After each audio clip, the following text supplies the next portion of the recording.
আল্লাহ তুমি আমাকে কাদের হাতে ন্যস্ত করলা, আল্লাহ তুমি আমাকে কাদের হাতে ন্যস্ত করলা। ইলা আদুইন বাঈদিন ইয়াতাহাজ্জামুনি, আমাকে ঘর থেকে এত দূরে এনে, সেই মক্কা থেকে কত দূরে, আমাকে ঘর থেকে এত দূরে নিয়ে এসে আল্লাহ তুমি তোমার শত্রুদের হাতে আমাকে ন্যস্ত করলা। ইয়াতাহাজ্জামুনি, যারা চতুর্দিক থেকে আমাকে পাথর মারতেছে। কি আবেগ দোয়ার মধ্যে, কি ভাষা, কি লফজ। ইলা আদুইন বাঈদিন ইয়াতাহাজ্জামুনি, তুমি আমাকে আল্লাহ ঘর থেকে বের করে এত দূরে নিয়ে আসলা, শত্রুদের হাতে সোপর্দ করলা, তারা আমাকে চতুর্দিক থেকে পাথর মারতেছে।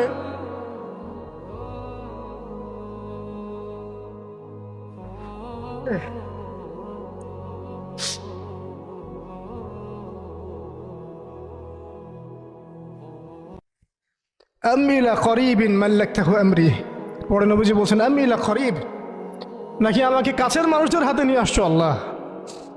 আল্লাহ তুমি কি আমাকে কাছের মানুষদের হাতে উঠাই দিছ। মাল্লাকতাহু আমরি, যারা আমার ভালো মন্দের কাজের মালিক হয়ে গেছে। এইভাবে দোয়া করতে লাগলেন নবী সাল্লাল্লাহু আলাইহি ওয়াসাল্লাম। আল কোরআনে বর্ণিত একমাত্র সাহাবীর নাম হচ্ছে যায়েদ ইবনে হারেসা রাদিয়াল্লাহু আনহু। আমাদের এখানে যে ইয়াং ছেলেরা বসে আছেন সবার জন্যে যায়েদ বিন হারেসা রাদিয়াল্লাহু আনহু মহব্বত, ত্যাগ, ভালোবাসা, জীবন উৎসর্গের এবং জীবনের লক্ষ্য খুঁজে পাওয়ার একটা মূর্ত প্রতীক হতে পারে। একটু মনোযোগের সাথে অংশটা শুনেন, এটা শেষ অংশ। একমাত্র সাহাবী আল কোরআনে বর্ণিত যার নাম আল কোরআনে এসেছে তিনি হচ্ছেন যায়েদ বিন হারেসা রাদিয়াল্লাহু আনহু। তার বাবার নাম হারেসা। ঘটনা এমন ছিল যে ছোটবেলায় তার মা তাকে নিয়ে এক জায়গায় যাচ্ছিলেন। তো আগে তো ওই যে ডাকাতি হতো, জলদস্যুর আক্রমণ করতো না, এরকম তাঁবুর মধ্যে আক্রমণ হয়েছে এবং তার মায়ের কাছ থেকে সন্তানকে কেড়ে নিয়ে চলে গেছে। মায়ের জন্য কত কষ্টকর এটা। সন্তানের মহব্বত, এটা তো বাবা মারাই বুঝবে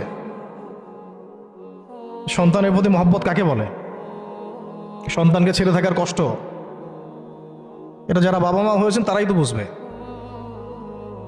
তো এদিকে বাবা মা পাগল প্রায়, সন্তানকে খুঁজে পাওয়া যাচ্ছে না, আর দস্যুরা তাকে নিয়ে ওকাস বাজারে বিক্রি করে দিয়েছে। কোন বাজারে? ওকাস। এটা ছিল মক্কায় একটা বাজার, ওখানে মেলা হতো, ওকাস, ওখানে বিক্রি করে দিয়েছে। তো ঘটনাক্রমে তখন তার বয়স মাত্র কত হবে, 8 থেকে 10 বছর। ঘটনাক্রমে তাকে খরিদ করেছেন খাদিজা রাদিয়াল্লাহু আনহা। খাদিজা রাদিয়াল্লাহু আনহার আত্মীয়, খাদিজা রাদিয়াল্লাহু আনহার আত্মীয়। তখন কিন্তু নবী সাল্লাল্লাহু আলাইহি ওয়াসাল্লাম নবুয়ত পান নাই, মানে ওহী আসেনি এখনো, বিয়েও হয়নি এখনো। খাদিজা রাদিয়াল্লাহু আনহার সাথে এখনো বিয়ে হয় নাই। তো তার আত্মীয় তাকে কিনে নিয়ে আসছেন, এনে খাদিজা রাদিয়াল্লাহু আনহার খেদমতে দিয়ে দিয়েছে। খাদিজা রাদিয়াল্লাহু আনহার সাথে যখন নবী সাল্লাল্লাহু আলাইহি ওয়াসাল্লাম বিয়ে হলো তখন তো তার বয়স 40, আর আমাদের নবী সাল্লাল্লাহু আলাইহি ওয়াসাল্লামের বয়স 25। এটা বাংলাদেশে হইলে বাংলাদেশের মানুষ মেনে নিত না, তালাক করাই ছাড়ত অনলাইনের মাধ্যমে। কথা বুঝতে পারছেন? যদিও দুজন সুখী, যদিও ধরেন দুজন সুখী একে অপরকে পেয়ে। এখন যদি আমাদের এখানে কোনো ভাই 40 বছর বয়সের কোনো মেয়েকে বিয়ে করে, যার নিজের বয়স হচ্ছে 20 বা 25, সমাজই ওকে তালাক দেওয়া ছাড়বে, যদিও সে ওই মেয়ের সাথে সুখী। হ্যাঁ, বিয়ে কেন্দ্রিক যত জাহালাত এগুলোই দূর হয় নাই সমাজ থেকে এখনো। রাসূল সাল্লাল্লাহু আলাইহি ওয়াসাল্লামের সাথে বিয়ে হলো। বিয়ে হওয়ার পরে এমন হয় না যে আপনি কাউকে বিয়ে করেছেন এবং তাকে খুব পছন্দ হয়েছে,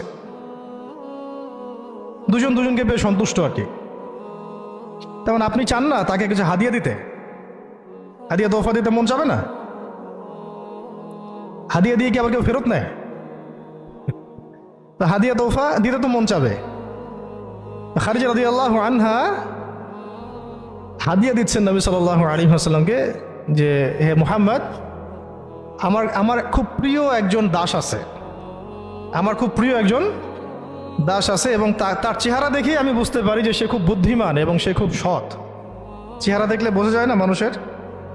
চেহারা কিন্তু কথা বলে, চেহারাও কথা বলে, তবে দেখার চোখ থাকতে হবে, দেখার মতো চোখ থাকতে হবে।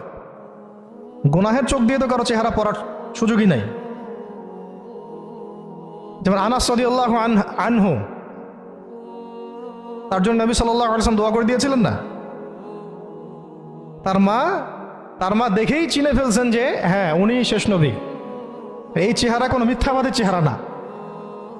এরকম করে কথা বলা হচ্ছে, ইয়া রাসূলুল্লাহ আমার ছেলের জন্য দোয়া করে দেন। আব্দুল্লাহ বিন সালাম রাদিয়াল্লাহু আনহু ইহুদি ছিলেন, যখন নবীজি মদিনায় গিয়েছেন তার চেহারা দেখেই তিনি বুঝে ফেলছেন যে তিনি শেষ নবী। এই চেহারা কোনো মিথ্যাবাদী চেহারা হতে পারে না। ওই চোখ থাকতে হবে এবং ওই কলব থাকতে হবে পড়ার জন্যে। তো খাদিজা রাদিয়াল্লাহু আনহা হাদিয়া দিয়েছেন যে আমার খুব প্রিয় একজন দাস আছে জায়েদ। তো নবী সাল্লাল্লাহু আলাইহি ওয়াসাল্লাম এটাকে গ্রহণ করেছেন। হাদিয়া গ্রহণ করে তিনি দেখেন জায়েদ বিন হারিসা রাদিয়াল্লাহু আনহুর তাকদীরটা কেমন হলো। জলদস্যু না, স্থলদস্যুদের হাত থেকে ওকাস বাজার থেকে চলে আসলো কোথায়? খাদিজা রাদিয়াল্লাহু আনহার বাসা, সেখান থেকে নবী সাল্লাল্লাহু আলাইহি ওয়াসাল্লামের সোহবতে। চিন্তা করা যায়? এই তাকদীর তো ইউসুফ আলাইহিস সালামের চেয়েও কম সৌভাগ্যের না। ইউসুফ আলাইহিস সালামের কি হয়েছে? ভাইয়ের ষড়যন্ত্র, সেখান থেকে কূপ থেকে রাজপ্রাসাদ, সেখান থেকে জেল থেকে আবার রাজপ্রাসাদ। তারপরে তো পুরো মিশরের বড় একটা অংশের রাজনৈতিক দায়িত্ব, এবং সেখান থেকেই বনু ইসরাইল পরে আবার মিশরে আসলো। প্রায় অন্য একদিন আলোচনা করবো ইনশাআল্লাহ। এখানে জায়েদ ইবনে হারিসা রাদিয়াল্লাহু আনহার তাকদীর কেমন? অনন্য সাধারণ, এত চমৎকার যে এটা তো ঈর্ষণীয়। আলী রাদিয়াল্লাহু আনহু ছাড়া এমন তাকদীর তো মনে হয় আর কেউ পান নাই, যে নবী সাল্লাল্লাহু আলাইহি ওয়াসাল্লামের ঘরের মধ্যে তিনি সবসময় তার সাথে তার খেদমত করছেন। শুধু তাই না, নবী সাল্লাল্লাহু আলাইহি ওয়াসাল্লাম তাকে নিজের পুত্র বানিয়ে নিলেন। জায়েদ আমার পুত্র, জায়েদ আমার ছেলে। দাস রাখলেন না। যখন তিনি জায়েদ বিন হারিসা রাদিয়াল্লাহু আনহুকে পেলেন, সবার সামনে এলান করে দিলেন যে সে আমার দাস না, ও আমার ছেলে, জায়েদ আমার ছেলে। নবী সাল্লাল্লাহু আলাইহি ওয়াসাল্লাম বলছেন জায়েদ আমার ছেলে, বলছেন যে আমি তাকে ভালোবাসি, ও আমাকে ভালোবাসে। অথবা এক জায়গায় এভাবে আসছে যে আমি তার উত্তরাধিকারী, সে আমার উত্তরাধিকারী। জায়েদ বিন হারিসা রাদিয়াল্লাহু আনহুর লকব ছিল হিব্বু রাসূলিল্লাহ, রাসূল সাল্লাল্লাহু আলাইহি ওয়াসাল্লামের প্রিয় ভাজন। আর জায়েদ বিন হারিসা রাদিয়াল্লাহু আনহুর ছেলের নাম ওসামা বিন জায়েদ। জায়েদ বিন হারিসা রাদিয়াল্লাহু আনহুকে একবার তিনি একটা সেনাবাহিনীর কাফেলার দায়িত্ব দিয়েছিলেন। কিছু সাহাবী একটু আপত্তি করেছিলেন, বয়স কম, আরও যোগ্য সাহাবী আছে। আবার ঠিক ওসামা বিন জায়েদ রাদিয়াল্লাহু আনহুকে যখন নবী সাল্লাল্লাহু আলাইহি ওয়াসাল্লাম শেষে একদম ইন্তেকালের কয়েকদিন আগে জুরফে একটা সেনাবাহিনীর দায়িত্ব দিয়ে পাঠিয়েছিলেন, তখনও কেউ আপত্তি তুলেছিল যে ওসামার বয়স কম, 19 বছর 20 বছর বয়স, আরও বড় বড় যোগ্য সাহাবী আছে। তখন নবী সাল্লাল্লাহু আলাইহি ওয়াসাল্লাম বলেছিলেন যে ইতিপূর্বে তোমরা জায়েদের ব্যাপারেও আপত্তি তুলেছিলে, আর আজকে তোমরা ওসামার ব্যাপারেও আপত্তি তুলছো। তোমরা জেনে রাখো, তার বাবা এবং সে, মানে জায়েদ বিন হারিসা এবং ওসামা বিন জায়েদ, এই দুজনকে আমি ভালোবাসি। এই দুজন আমার প্রিয় ভাজন।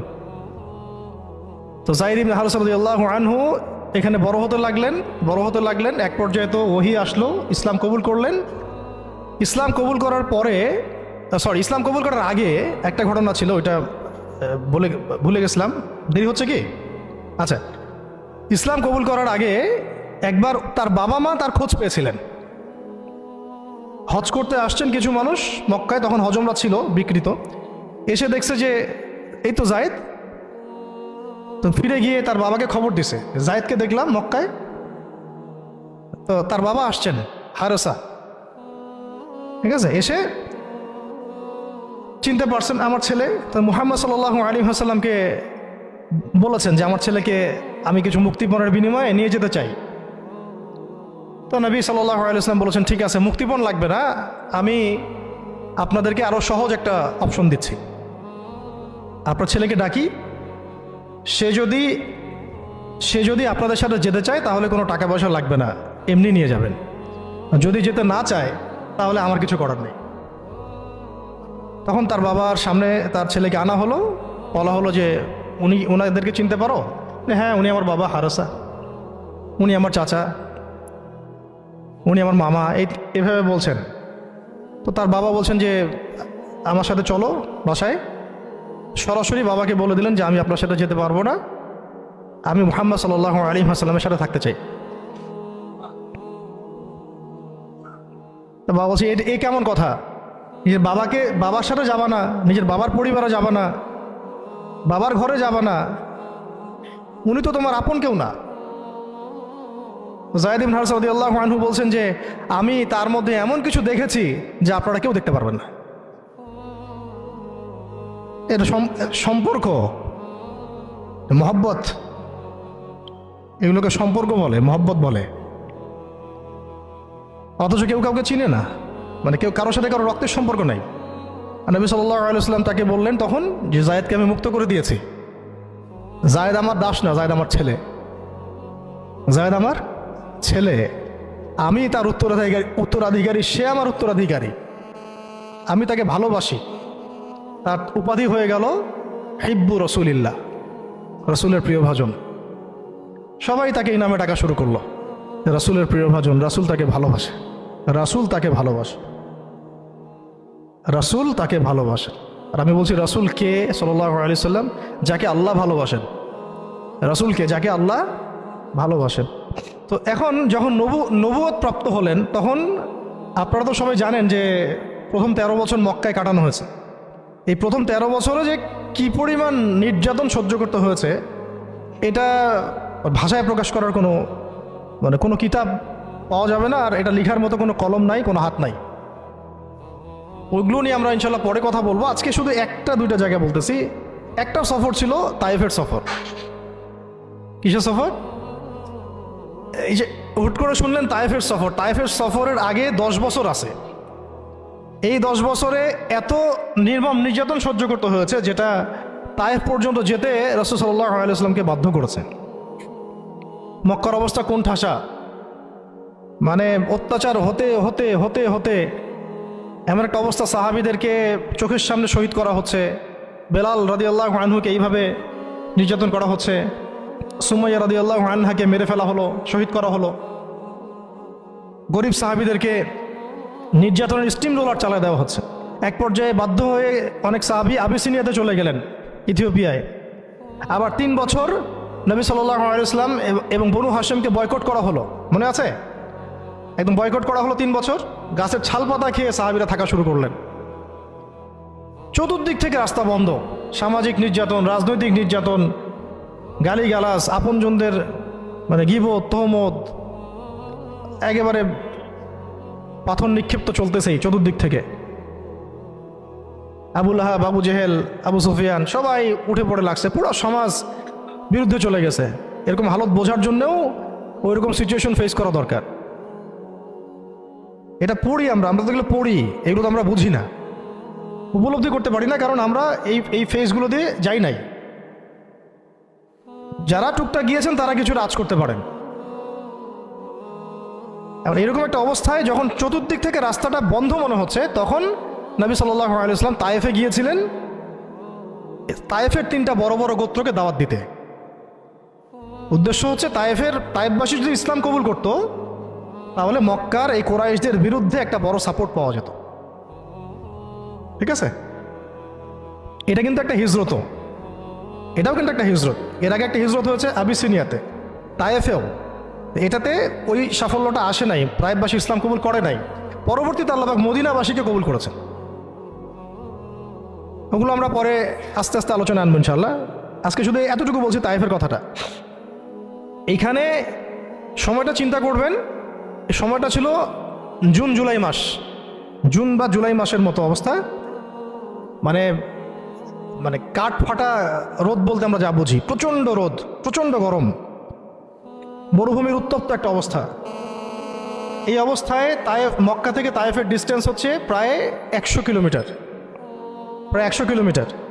যারা তায়েফে গিয়েছেন তারা হয়তো জানবেন, এটা পাহাড়, মানে মাটির নিচ থেকে তায়েফ শহরটা দেখা যায়। এই যে পাহাড়ের গা বেয়ে যে উঠতে হয়, এখন তো গাড়ি আসছে, গাড়ির যুগ, এই গাড়ি দিয়ে উঠতেও এই নিচ থেকে উপর পর্যন্ত 40 কিলোমিটার, মানে পাহাড়ের গা বেয়েই 40 কিলোমিটার রাস্তা এইভাবে সফর করে করে করে করে তায়েফের শহরের উপরে পৌঁছাতে হয়। এই কাজটা নবী সাল্লাল্লাহু আলাইহি ওয়াসাল্লাম তার সময় করেছেন পায়ে হেঁটে, তাও জুন জুলাই মাসের মতো উত্তপ্ত অবস্থায়, গরমের অবস্থায়। এবং এই সফরে নবী সাল্লাল্লাহু আলাইহি ওয়াসাল্লামের সাথে মাত্র একজন সাহাবী ছিলেন, সেই সাহাবীর নাম যায়েদ ইবনে হারেসা রাদিয়াল্লাহু আনহু, আর কেউ না, রাসূলের প্রিয় ভাজন। তাহলে বুঝতে পারছেন কত কত কাছের সম্পর্ক। আর কেউ না, কোনো সাহাবী না, যায়েদ ইবনে হারেসা রাদিয়াল্লাহু। ঠিক যেমন গারে সাওরে কেউ নাই, কোনো সাহাবী নাই, কে আছেন? আবু বকর রাদিয়াল্লাহু আনহু। আয়েশা রাদিয়াল্লাহু আনহা বলতেন মাঝে মাঝে যে যদি রাসূল সাল্লাল্লাহু আলাইহি ওয়াসাল্লাম জীবিত থাকতেন তাহলে যায়েদ ইবনে হারেসা রাদিয়াল্লাহু আনহুকে মনে হয় তিনি তার পরবর্তী স্থলাভিষিক্ত হিসেবেই ঘোষণা করে দিয়ে যেতেন। এত ভালোবাসতেন তিনি তাকে, মনে হতো যেন যায়েদ বিন হারেসা রাদিয়াল্লাহু আনহুকে তিনি পরবর্তী স্থলাভিষিক্ত করে দিয়ে যাবেন, এত ভালোবাসতেন। যখন যায়েদ বিন হারেসা কোনো সফর থেকে ফিরত, আমি, আয়েশা রাদিয়াল্লাহু আনহা বলছেন, আমি রাসূল সাল্লাল্লাহু আলাইহি ওয়াসাল্লামকে এত, মানে কি একটা বস গ্রিটিংস বলি না আমরা, অভিবাদন, এত ব্যস্ত হয়ে অস্থির হয়ে আলিঙ্গন করতে দেখি নাই যেমনটা যায়েদ বিন হারেসার ক্ষেত্রে তিনি করতেন। বহু সফরে তিনি তাকে পাঠিয়েছেন, সারিয়া অভিযানে। সারিয়া মানে যে সফরগুলোতে আমাদের নবীজি নিজে যান নাই, কিন্তু সাহাবীদেরকে পাঠিয়েছেন কোনো সামরিক অভিযান, এটাকে বলা হয় সারিয়া। আর গাজওয়া হচ্ছে এমন যুদ্ধ যেখানে নবীজি নিজে গিয়েছেন, অ্যাজ এ কমান্ডার উপস্থিত ছিলেন। তো একবার একটা সফর থেকে যায়েদ ইবনে হারেসা রাদিয়াল্লাহু আনহু এসেছেন। আয়েশা রাদিয়াল্লাহু আনহা বলছেন তার গায়ে, আমাদের নবীজির গায়ে তার সতরটা কোনো রকম ঢাকা ছিল, উপরে পোশাক নাই, মানে গায়ের উপরের পোশাকটা তিনি পরেনি নাই। এই অবস্থাতে তিনি আয়েশা রাদিয়াল্লাহু আনহার ঘরে ছিলেন। ওইখানে এসে যায়েদ ইবনে হারেসা রাদিয়াল্লাহু আনহু নক করেছেন দরজায়। ওই অবস্থায় তিনি উঠে গিয়ে যায়েদ ইবনে হারেসা রাদিয়াল্লাহু আনহুকে আলিঙ্গন করা শুরু করলেন, কপালে চুমু দেওয়া শুরু করলেন, আমার প্রিয় ভাজন আসছে। ওই সাহাবীকে সাথে নিয়ে তিনি সফর করছেন তায়েফে। তায়েফে যাওয়ার পরে 3টা গোত্রনেতা ছিল ওখানে। অনেক বড় কথা, তো আমি অল্প করে বলছি সময় সংক্ষিপ্ততার কারণে। একটা গোত্রনেতার নাম হচ্ছে আব্দে ইয়ালাইল। এর আন্ডারে বহু মানুষ ছিল, যদি সে ইসলাম কবুল করতো তাহলে ওই সবাই ইসলাম কবুল করতো, সে করে নাই। একটা গোত্রনেতার নাম ছিল আব্দে মাসউদ, তার আন্ডারে বহু মানুষ ছিল এবং ধনী ধনী বড় বড় ধনী ব্যবসায়ী, রাজনীতিবিদ, সে ইসলাম কবুল করে নাই। আরেকটা লোক ছিল, তার নাম হাবিব বিন আমর, এই 3 নাম্বার গোত্রনেতা। তো সেও ইসলাম কবুল করে নাই। ইসলাম কবুল না করার কারণে এই 3টা গোত্রনেতার কাছ থেকে, আপনারা কি মনে করেছেন একদিন দাওয়াত দেওয়া হয়েছে? প্রায় 1 মাস নবী সাল্লাল্লাহু আলাইহি ওয়াসাল্লাম এই তায়েফের এই ময়দানে ছিলেন, দাওয়াতের ময়দানে। কোনো কিতাবে আসছে 10 দিন, কোনো কিতাবে আসছে 15 দিন, 17 দিন, কিন্তু অ্যাপ্রক্সিমেটলি 1 মাস, এটা বিভিন্ন সিরাতের কিতাবে আসছে। এই 1টা মাস তায়েফে থাকা, খাওয়া দাওয়া তো আল্লাহ ভালো জানেন কি হয়েছে। তার সাথে একজন মাত্র সাহাবী, দরজায় দরজায় দাওয়াত দেয়া, এবং সবাই দাওয়াত রিফিউজ করলো। বড় বড় 3টা গোত্রনেতাও রিফিউজ করে দিল। শুধু যে রিফিউজ করলো তা না, বরং এমন টিটকারি শুরু করলো, এমন ব্যঙ্গাত্মক আচরণ শুরু করলো, শেষ পর্যন্ত ওই এলাকার যত ছোকরা ছিল, যুবক, তরুণ, কিশোরী বেশি আসছে বর্ণনায়, এদেরকে লেলিয়ে দেওয়া হলো, সবার হাতে পাথর উঠিয়ে দেওয়া হলো যে এই ব্যক্তি মাজনুন, নাউযুবিল্লাহি মিন যালিক। মাজনুন মানে পাগল, এই ব্যক্তি কাযযাব, এই ব্যক্তি মিথ্যাবাদী, এই ব্যক্তি সাহের, এই ব্যক্তি জাদুকর। কাকে বলা হচ্ছে? সবাই মিলে পাথর মারো তাকে, নাউযুবিল্লাহি মিন যালিক। দৃশ্যটা একটু চিন্তা করেন। 10 বছর মক্কায় দাওয়াত দেওয়ার পর চতুর্দিক থেকে কুরাইশদের নির্যাতন, নিপীড়ন, শারীরিকভাবে, মানসিকভাবে, আত্মিকভাবে, সামাজিক বয়কট, 3 বছর গাছের ছাল পাতা খেয়ে পাদতলে জীবন কাটানো বনু হাশেমের। আবার আমুল হুজনও হয়ে গেছে, ওই একই বছরে কয়েকদিনের মধ্যেই চাচা আবু তালেবও ইন্তেকাল করেছেন, খাদিজা রাদিয়াল্লাহু আনহাও ইন্তেকাল করেছেন। কি অবস্থা, কি অবস্থা ওই সময় চিন্তা করে, কি কষ্টের সময়, কি রকম কষ্টের সময়।